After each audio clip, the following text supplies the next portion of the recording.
Por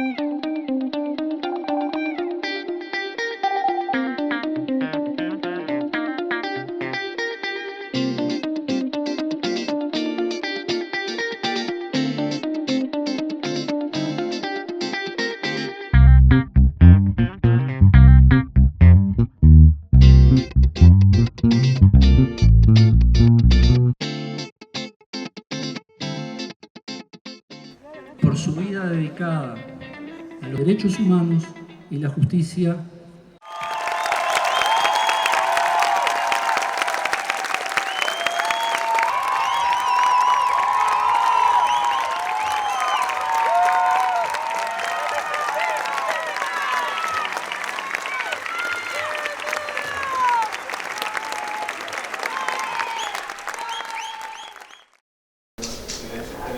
Doctora Davis, gracias por recibirnos. ¿Qué impresión te ha causado tu visita al Uruguay, esta visita que has desarrollado en estos días? ¿Esperabas una recepción tan importante de la gente? Has llenado el Teatro Solís, miles de personas jóvenes concurrieron a tu homenaje como doctora honoris causa. ¿Cuál ha sido la impresión que ha recibido en su visita? Well, this has been a wonderful visit to Uruguay. I had no idea that I would be welcome with such enthusiasm and warmth. I also learned a great deal. I think I learned far more than I could have possibly imparted to people here in Uruguay. Of course, I was aware of the fact that Uruguay is the most progressive hope in Latin America. But to actually be able to meet with people, to be able to meet with elected representatives, the Frente Amplio, to be able to have dinner with the former president, the beloved president, Jose Mujica, was so moving for me. And to have met people who are active in a range of social movements, Horizonte de Libertad, meeting with black women's organizations, meeting with Mizanga, for example, meeting with Ovelhas Negras, the organization that defends sexual diversity, learning about the passage of the integral trans law, and meeting with black women trans activists all of this has been so remarkable. As a matter of fact, I think I have acquired so much information, so much knowledge that I need now to sit down and sort through it and think about how I might assist in the possibility of elevating the status of Uruguay in the United States and other parts of the world, because people really need to know of what you are doing in this country. I was extremely impressed by the presentation of the plan for racial equity and for Afro descendants. Thinking about how long we in the United States have been engaged in the struggle against racism, and nothing like a comprehensive plan to challenge racism has ever been presented or even discussed at the level of government. So I'm very excited. There are many other things I could talk about. I'm impressed by the beauty of this city. I was able to tour the black sections of the city, Afro-descendant sections, Palermo and Barrio Sul and Palermo. I visited the the House of Culture.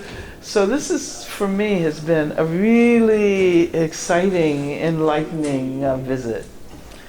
Además de este plan nacional contra la discriminación racial, ¿qué otras políticas que se han venido desarrollando en estos gobiernos, en este proceso progresista del Uruguay, le motivan a reflexionar que Uruguay es una esperanza para la región, una esperanza para América Latina, como nos dijo y como ha dicho en las conferencias en las que ha participado?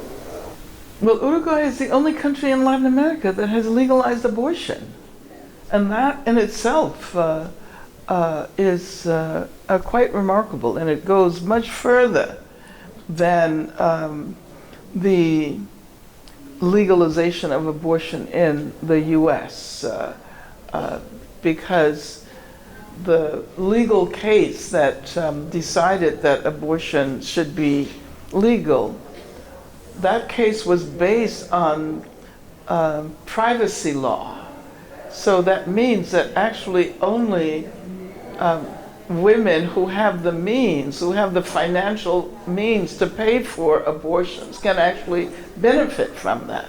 And I think that Uruguay has your political struggles and your progressive political parties have a much more complex and comprehensive vision of what it means to provide rights to the population. I'm impressed by the affirmative action programs. As I mentioned, the integral trans law.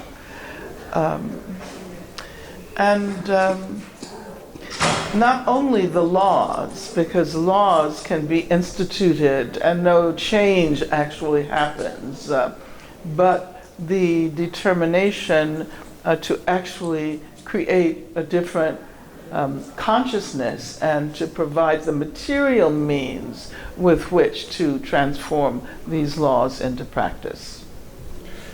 Dr. Davis, Uruguay queda como casi uno de los últimos países gobernados por la izquierda en América Latina, y ha habido un avance muy importante de los movimientos políticos de la derecha y de la ultraderecha, comenzando por el gobierno de Donald Trump en Estados Unidos o el gobierno de Bolsonaro en Brasil, que incluyen, además de un programa económico de derecha, un discurso misógino, homófobo y ciertamente racista. ¿Qué reflexión le merece esto? I think that the confluence of racism and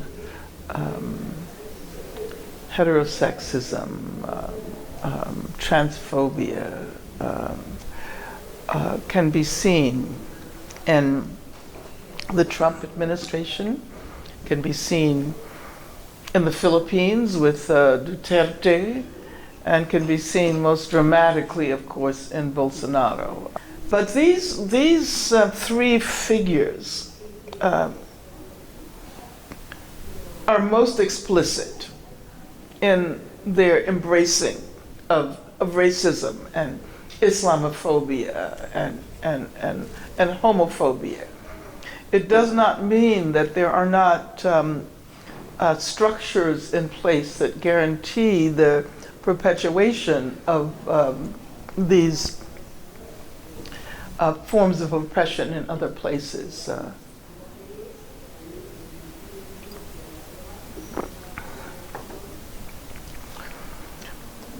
What it means, I think, is that all over the region and other parts of the world, we should understand that it is not enough to simply stand up for a more equitable economy. We have to take on all of these issues at the same time. And this is a feminist approach that has been called intersectionality. So what I'm extremely impressed about here in Uruguay is the embracing of this approach, the diversity march, for example, the recognition that there is a connection between addressing history and the consequences of the dictatorship and the disappear, that has an impact on the present. And so I'm hoping that this continues to move in a progressive direction. El gobierno de Donald Trump tiene una mirada hacia América Latina que de alguna manera nos remite a la doctrina Monroe, una mirada intervencionista. Incluso ahora presenta una amenaza abierta contra Venezuela, contra Cuba, contra Nicaragua, con la posibilidad de, ellos han dicho que todas las cartas están sobre la mesa, con la posibilidad de invadir militarmente algunos de estos países. ¿En Estados Unidos hay conciencia de la amenaza que se cierne sobre estos países de América Latina? Well, I think there's probably a greater awareness with respect to Cuba. But that has to do with the long history of movements in defense of Cuba and against the embargo on Cuba. With Venezuela and Nicaragua, the awareness is not nearly as broad. And I think that it's our responsibility, those of us who are able to understand what is behind the interventionist posture of the U.S., not only the history, the Monroe Doctrine, and the whole history of intervention in Latin America, but the very specific situation in, for example, Nicaragua, in Venezuela right now, with the corporations waiting in the wings to privatize Venezuelan oil, and the representation of Maduro as a dictator, when, regardless of what one might think about him, he was democratically elected. And so hopefully, given the long history of campaigns and defense of various countries and the rights of people in various countries in Latin America, hopefully the peace movement will be inspired to reorganize and stand up in defense of Nicaragua, in defense of Venezuela, and of course in defense of Cuba, and also to express solidarity with those in Brazil who are trying to hold on to a democratic future, even as Bolsonaro tries to thwart that effort. I have been very active in trying to in the process of keeping the memory of Marielle Franco alive and her legacy. She was assassinated as a kind of a prelude to the election of Bolsonaro.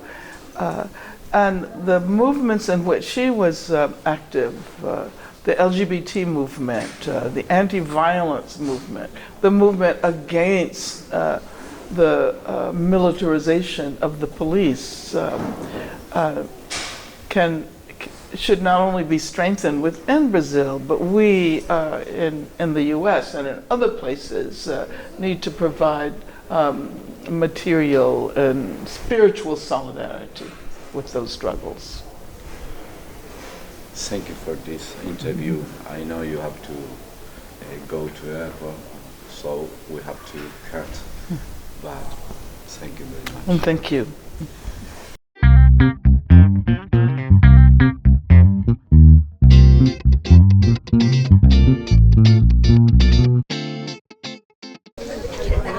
Carolina Carolina, ¿qué significado tiene para nuestro país y para vos en particular la visita de un ícono de la izquierda mundial y de la lucha antirracista como Angela Davis? Bueno, primero que creo que trae una ola de esperanza y también de reafirmación en el camino recorrido por Uruguay.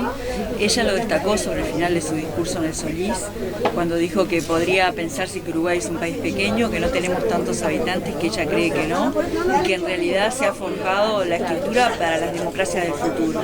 Y a mí me parece que eso que dijo es maravilloso. Creo que es bueno que los uruguayos reflexionemos sobre el tema, porque me parece que trabajar para la democracia del futuro y reconocer que Uruguay ha trabajado en ese sentido es también reconocer un lugar en el mundo que Uruguay se está haciendo en base a forja de derechos humanos. Así que, bueno, ella es una persona que no necesita presentación, que ha conocido varios aspectos de Uruguay y que quiere conocer más. Así que me parece que es muy bueno para la izquierda, muy bueno para la democracia, muy bueno para la gente. Pepe, ¿te parece que hemos hecho suficiente como los gobiernos de izquierda en Uruguay para erradicar la discriminación racial, para incorporar a la población afrodescendiente, que sigue siendo una parte de la población muy excluida o bastante más excluida que el resto? No.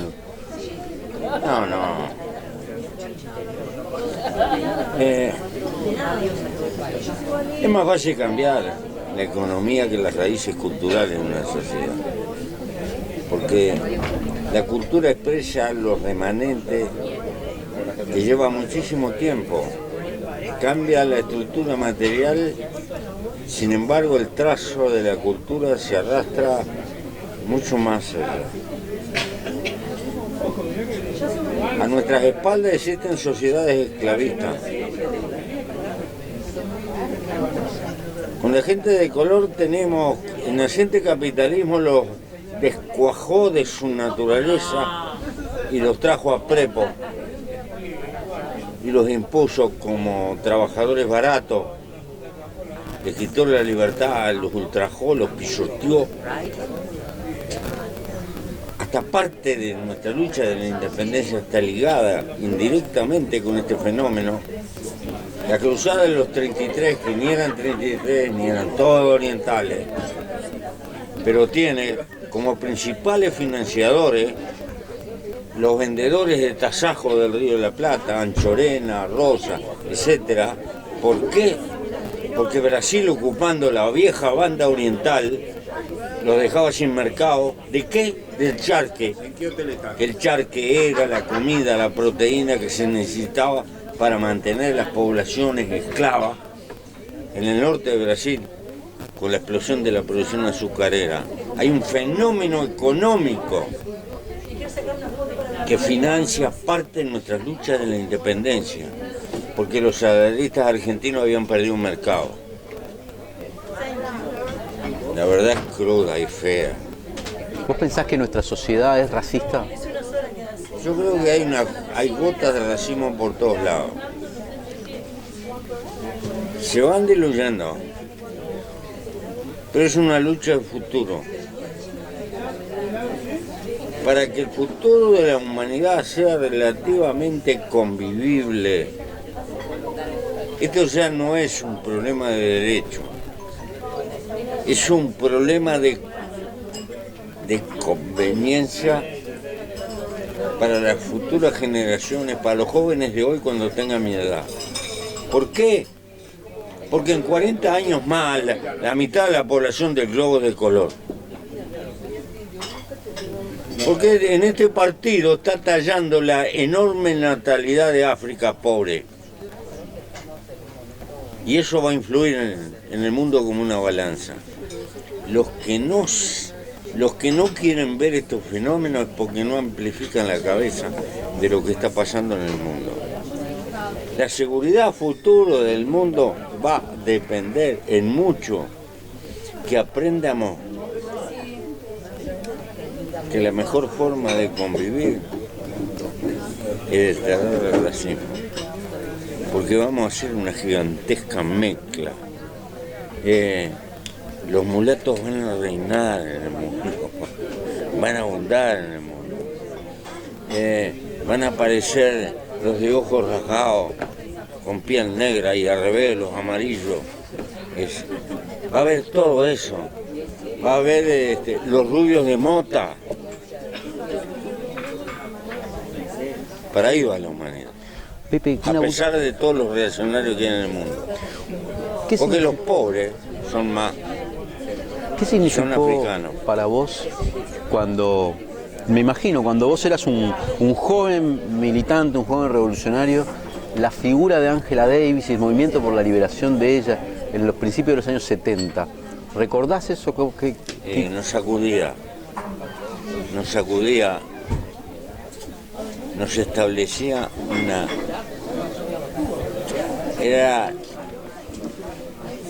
el tiempo en que ingenuamente teníamos una ojeriza justificada con el imperialismo yanqui. Pero nos empezábamos a dar cuenta que dentro de esa sociedad también había un mundo sometido, subdesarrollado, tan hermano de nosotros como... y nos empezó a pulir esa esclerosis traumática y cerrada de tener una figura que en Estados Unidos todo es negativo. A partir de ahí, con esa lucha, empezamos a ver también que en esa sociedad hay otras cosas. Carolina, en un próximo gobierno del Frente Amplio, ¿vos pensás en políticas quizá más agresivas para incorporar la agenda antirracista y también la agenda de género, la agenda del feminismo, que está planteando un movimiento que es de carácter mundial hoy y que está realmente conmoviendo en el Uruguay, pero en el resto del mundo? Y a la vez se están produciendo un avance de derechas en la región y en el mundo cuyo discurso no es tan económico, más allá de su programa, como un discurso contra la inclusión de género, un discurso muy misógino como lo vemos en Brasil o lo vemos en los propios Estados Unidos. ¿Vos qué pensás? ¿Cómo el Frente Amplio debería pararse ante esta problemática? ¿Debería tener una agenda más agresiva de inclusión? Sí, más que agresiva, más profunda. Como decía Pepe recién, esto excede un tema de género y me parece a mí que cometeríamos un desperdicio desde el punto de vista de la izquierda y del futuro del Uruguay si pensáramos en políticas sociales o políticas de género o políticas antirraciales. Es política. Entonces, me parece que lo que hay que hacer con política es introducir nuestras preocupaciones por el ser humano, el ser antirracista, el que todos tengamos iguales oportunidades de entrada y de recorrida. Tiene que ser transversal a todas las acciones del gobierno, sistemáticamente transversal, integrado a todas las acciones. Nos tiene que desvelar eso y nos tiene que ocupar de manera transversal y empezar a entender que hay que consustanciar la política social con la política productiva, porque si solo nos vamos a manejar con políticas sociales de asistencia, entonces el tránsito hacia nuevas posibilidades culturales y sociales solo lo da el trabajo. Y el trabajo necesita trabajo, educación, un nuevo sistema productivo. Entonces no podemos ver las cosas de manera sesgada o de una sola forma. Así que me parece que esa es la forma de trabajar. Una última pregunta. Hoy Ángela habló en su conferencia magistral en el Solís, ¿no?, sobre el tema carcelario, un tema que le preocupa a ella. Es una activista, estuvo presa. Y dice, si uno mira, dice ella, las cárceles en los países, va a ver que ahí se concentra todas las formas de la exclusión. Entonces vas a Australia y encontrás aborígenes, vas a los países de América Latina y encontrás población afrodescendiente, población indígena. O sea, la exclusión económica, la exclusión racial, incluso la exclusión de género se puede ver, porque las mujeres que están presas también son mujeres afrodescendientes, pobres. O sea, este fenómeno, el Frente ha hecho lo suficiente, tiene que hacer más para que en las cárceles se empieza a constituir de alguna manera una forma de recuperar a las personas que están privadas de libertad y evitar que se siga dando ese ciclo de que mujeres y hombres pobres, negros, terminen en la vía del delito, presos. No sé, porque A mí me parece que hay que encarar un concepto de manera más abarcativa, que es el de rehabilitación. Y no solo referido a la gente que está en prisión, que necesita un proceso de rehabilitación, sino en general rehabilitación frente a las adicciones, rehabilitación en los procesos de salud, rehabilitación frente a los accidentes, temas de siniestralidad, y en ese marco me parece que hay que encarar también la rehabilitación para incorporarse a la sociedad. Hay mucho por hacer, es un tema complejo, pero me parece que una de las grandes líneas del gobierno que viene debiera ser la rehabilitación en este sentido amplio, y ahí en las cárceles habrá que también pensar formas nuevas de encarar la cosa. Muchas gracias, Carolina. Gracias, Pepe, por estos minutos. ¿Vos, Pepe? Rehabilitarnos del mercado, la esclavitud del mercado, rehabilitarnos de no pasarnos toda la vida pagando cuotas, de no ser tan belinunes, que nos enganche con una campaña de marketing, que nos creemos que se nos va a ir la panza por una bicicleta ergométrica, o que se nos van a ir los años con una crema que nos limpie las arrugas. La ciencia, el arte del marketing es la caricatura más feroz que tiene el capitalismo. Qué manera de vender verso en gran escala, para explotarnos. Ángela es una mujer que sostiene que un movimiento antirracista es un movimiento que tiene que ser necesariamente anticapitalista. Que dentro del marco de este sistema, la exclusión y la exclusión de racial es prácticamente y casi inevitable. Ese fenómeno de exclusión se produce. ¿Vos considerás que el movimiento antirracista, el movimiento feminista es un movimiento que debe ser antisistémico, anticapitalista?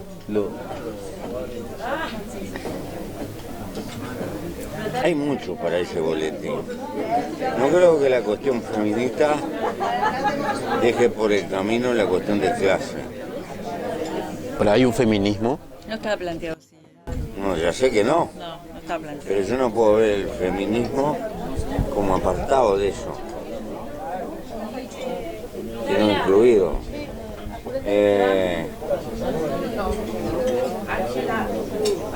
¿Qué le pasa a muchísimos hogares muy pobres?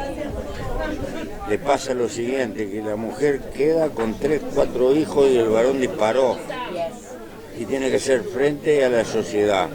Y eso rompe los ojos. El que camine por abajo en los barrios pobres se va a dar cuenta. Porque el hombre frecuentemente aplica una actitud escapista.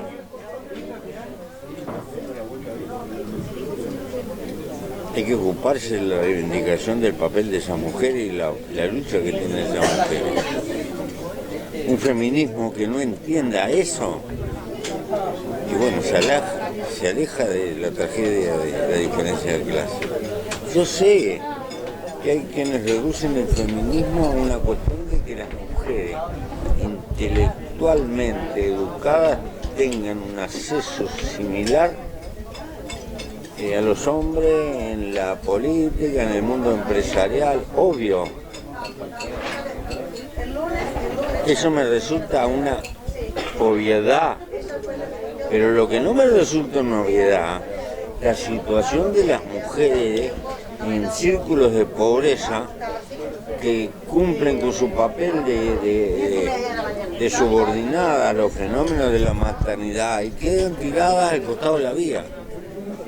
Ahí hay una llaga donde se juntan la postergación de la mujer, por un lado, de las sociedades patriarcales, y la injusticia de clase en su forma más feroz.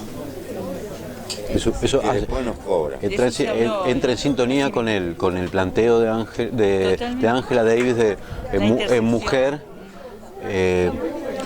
raza y clase, ¿no? Donde ella justamente plantea la intersección de las exclusiones en las 3 dimensiones, ¿no? Y es lo que se está manejando en los feminismos de ahora, ¿verdad? Exactamente eso que plantea Pepe, esa intersección de injusticia, digamos. Sí. Esa intersección de injusticia que es la que de alguna manera... Sí, y lo que se está manejando es cambiar la forma de vivir. Ayer Paula Narváez decía, no estamos hablando de agrandar la torta, sino de hacerla de vuelta. Y es exactamente eso, ¿no? Muchas gracias, Carolina, muchas gracias, Pepe.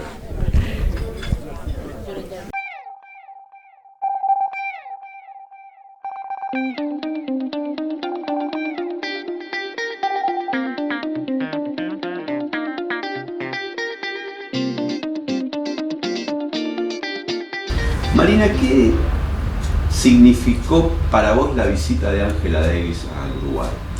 Bueno, como dice una amiga, fue la renovación de los votos. En realidad, Angela Davis, para mi generación, es el símbolo, es un ser humano, porque a veces uno dice un símbolo y lo pone en bronce a la persona, ¿no? Es un ser humano que representa todas las luchas por las cuales nosotros manifestamos en nuestra juventud, que manifestamos contra el racismo, manifestamos por la solidaridad, manifestamos por la libertad de Angela Davis, pintamos muros, hacíamos en planograf, como se llamaba ahora serigrafía, pero en planograf hacíamos con su cara. Íbamos, las que teníamos el pelo lacio, íbamos a la peluquería a hacernos los rulos para tener el afro, las que no lo teníamos la desgracia de no tenerlo, y realmente fue una lucha muy dura, porque además ella tenía eran tres delitos por los cuales cualquiera de los tres era una condena a muerte, ¿no? Es decir, fue una lucha muy importante. Y Angela Davis además hace un proceso que nosotros lo seguimos muy de cerca, que es bien interesante y que yo creo que tiene mucho que ver con lo que luego escribe de la interseccionalidad, ¿no? Que para nosotros es un aporte teórico muy importante hoy. Cuando ella hace el proceso, ella empieza su proceso en la lucha contra el racismo, fruto de que ella vivía en un barrio donde los perseguían, donde prendían fuego, donde amigos de ella, amiguitos, niños, fueron prendidos fuego. De allí ella se incorpora al movimiento contra el racismo, al movimiento negro, porque ellos hablan de, ella lo plantea así, y ahí se da cuenta que las mujeres, aún dentro de ese movimiento, tenían como un rol más de apoyar a los hombres que eran los dirigentes, porque ella se empezó a destacar, obviamente, como dirigente, como pensadora, porque una mujer una estudiosa, una académica, y ahí empieza a entender el problema del feminismo, o no llamado así en aquel momento, como nosotros tampoco lo llamábamos así, y de ahí empieza a buscar, es decir, era una búsqueda de algo más amplio que explicara el racismo y que explicara el feminismo. Y ahí se hace miembro del Partido Comunista de los Estados Unidos. Entonces, para mí, joven comunista, esta mujer era realmente, con muy pocos años más que nosotros, una diferencia de 4 o 5 años, realmente era todo lo que uno deseaba ser, además, como ser humano. Es decir, todos los valores de la solidaridad, de la lucha, de la entrega, del estudio, de la comprensión de los fenómenos, estaba representado en Angela Davis. No la vimos nunca más y en persona nunca la vimos porque no había venido al Uruguay, no habíamos tenido oportunidad de verla, y encontrarnos en una época en que mucha gente cambia, es decir, todos cambiamos, ¿no? No sería humano no cambiar con los años, pero encontrar un ser humano con la esencia intacta, una mujer que creció, que se convirtió, que hizo sus doctorados, que escribió libros, que todo, y que sigue siendo un símbolo para todos nosotros y para todas nosotras. Encontrarse con una persona sencilla, cariñosa, cálida, sensible, con una gran sed por saber, porque a todos lados que iba ella con una libretita y ella nos preguntaba cuando no entendía algo, para anotar. Preguntó, por ejemplo, mucho, que quiso entender qué era el 20 de mayo, por qué la marcha del silencio, por qué era que nosotros decíamos, no, se autoconvoca, digamos, es una marcha pero que además le contábamos, vamos, las viejas generaciones, van nuestros hijos y ya van nuestros nietos. Y la marcha sigue creciendo y sigue.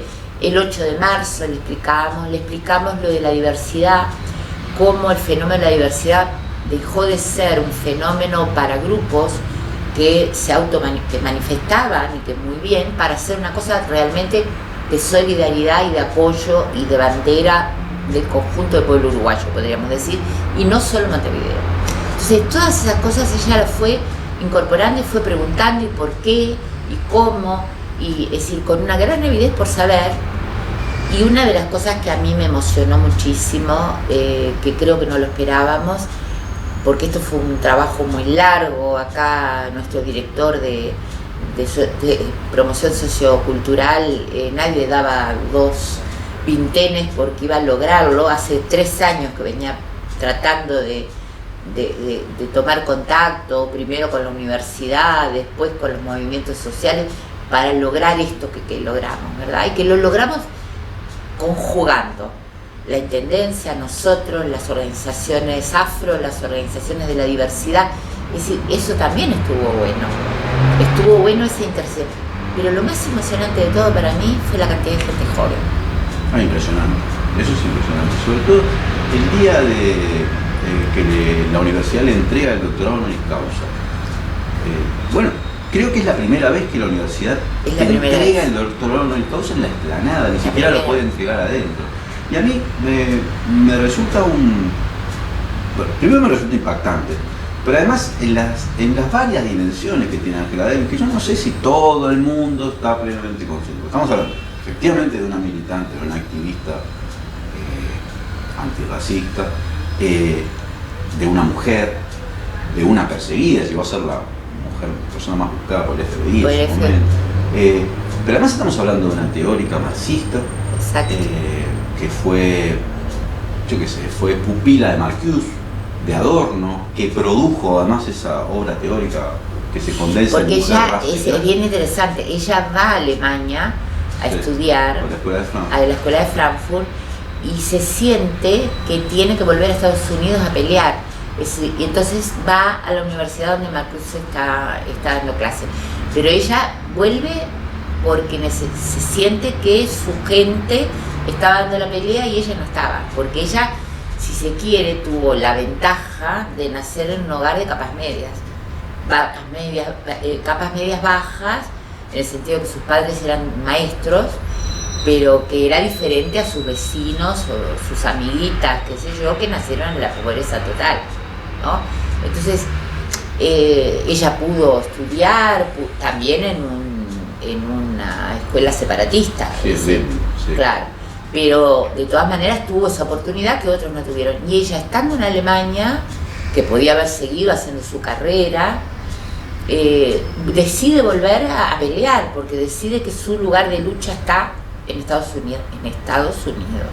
¿Y por qué pensás que tuvo esa convocatoria entre los jóvenes? Porque a mí me sorprendió, no sé. Porque yo creo que no es verdad que los jóvenes uruguayos no les importe nada, no es cierto. Lo vemos en todo, ahora nosotros hicimos un llamado voluntariado. Son miles de personas. Se apuntó 9.000 personas, 9.000, arrancamos hace 4 años con 2.000. Y este año se anotaron 9.000 para los que dicen que la gente no. Y hay gente mayor, pero incluso son gente joven que quiere brindar su tiempo y sus conocimientos o su afecto. Entonces, y cuando uno va a las marchas, yo digo, por ejemplo, en la marcha de las mujeres, ahora el 8 de marzo, ¿no? Y yo fui con mi hija y con mi nieta. Y mi nieta iba manifestando, tiene 4 años, iba al ritmo de los tambores, de la melaza, que es una de las... Y yo creo que, bueno, al ir creciendo ya con esas cosas, y uno veía muchos niñitos, hijos a su vez, y yo le ponía a una amiga, le digo, fíjate que es la 5ª generación en mi familia, ¿no? Que podría haberse desgranado, podría haberse perdido, pero no arranca conmigo, no arranca siquiera con mi mamá, arranca con mi abuela que estuvo en los comités de ayuda a España. Entonces, que eran mujeres que estaban comprometidas. Entonces mi nieta es la quinta generación en la marcha del 8 de marzo. Entonces, no es cierto que se perdieron, ¿vale? Que somos distintos, sí, claro, cada generación es distinta. Y cada generación tiene que superar y pelearse con la anterior, ¿no? Es parte de la reafirmación de su personalidad generacional. Pero hay una vocación de participar que es notable. Es notable. Es notable, y una cosa interesantísima es que no la vieron solo como un ídolo, no la vieron solo como... Porque a mí me molestó mucho un artículo de prensa, no por la persona que lo escribió, que lo escribió con todo afecto y que fue muy linda, pero dice como los fans de una estrella de rock. No, porque podía haber sido, ¿por qué no? Y creo que había una parte de fascinación desde ese punto de vista, pero es que los chiquilines preguntando y las chiquilinas diciendo ¿dónde consigo un libro?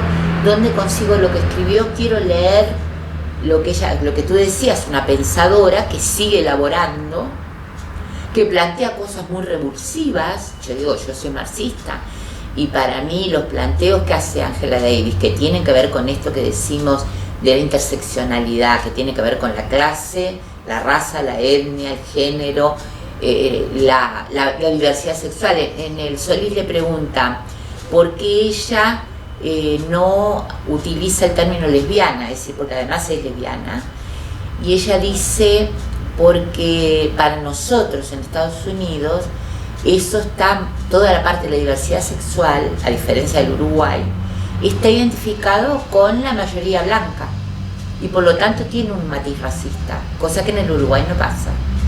Entonces yo creo que todo eso es muy interesante para seguir pensando, porque nosotros tenemos que seguir cambiando el mundo, y para cambiar el mundo hay que elaborar teoría, hay que trabajar y actuar en la práctica, pero esa práctica que transformadora te plantea nuevas preguntas. Entonces encontrarse con gente que está pensando, que está escribiendo, que está sistematizando, que nos está tirando interrogantes, como ella dijo, ¿puede haber democracia en el capitalismo? ¿No?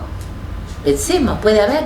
Yo digo, es provocadora del pensamiento y a la vez es un ser humano realmente que hizo que todos nosotros, como digo, dije al principio, renováramos los votos. Es la pasión, yo lo dije en medio, es la pasión adolescente por los cambios renovada. Gracias, Ángel. Y gracias a vos por recibirnos. Por favor.